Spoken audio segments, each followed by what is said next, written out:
11 years ముందు నేను Bharatiya Janata party ఒక కార్యకర్తగా నేను భారతీయ జనతా పార్టీలో చేరినాను.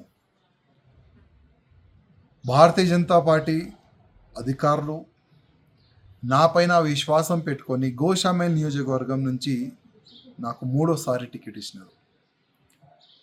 మూడోసారి గోషామేల్ ప్రజల ఆశీర్వాదం దొరికిన తర్వాత నేను మూడోసారి ఎమ్మెల్యే అయినాను.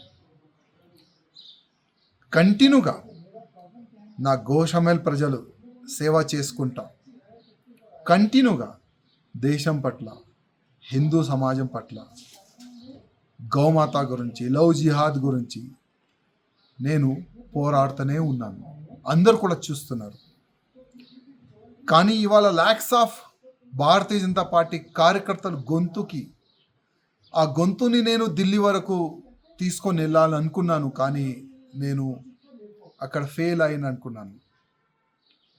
ఎందుకో భారతీయ జనతా పార్టీ అధికారులు నేను రిజైన్ దేని గురించి ఇచ్చినాను, దీని వెనుక రీజన్ ఏముంది, దానికి వాళ్ళు పరిశీలించలే అనుకుంటున్నాను, చూడలేదు.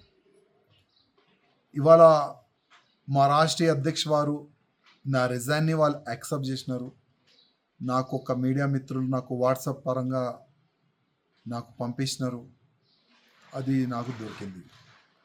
కానీ ఇవాళ నుంచి కంటిన్యూగా నా దేశానికి, నా భారతదేశానికి హిందూ రాష్ట్రంగా చేయాలని, గోమాతని రక్షించడానికి, లవ్ జిహాద్ కానీ అన్ని విధాలుగా ప్రతి ఒక్క హిందూ కార్యకర్తకి ఒక ఛత్రపతి శివాజీ మహారాజ్ లాగా తయారు చేయడానికి ఇప్పటి నుంచి నేను ఇంకా అగ్రెసివ్గా నేను పనిచేస్తానని ప్రతి ఒక్క హిందూ కార్యకర్తకి నేను హామీ ఇస్తున్నాను. ఏ కార్యకర్త కూడా భయపడవద్దు, ఏ కార్యకర్త కూడా బాధపడద్దు.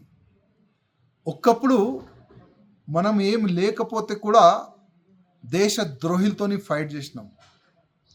మూడోసారి ఎమ్మెల్యే అయిన తర్వాత కూడా దేశ ద్రోహులతోని, ధర్మ ద్రోహులతోని ఫైట్ చేసినాం. ముందు కూడా అదే చేద్దాం.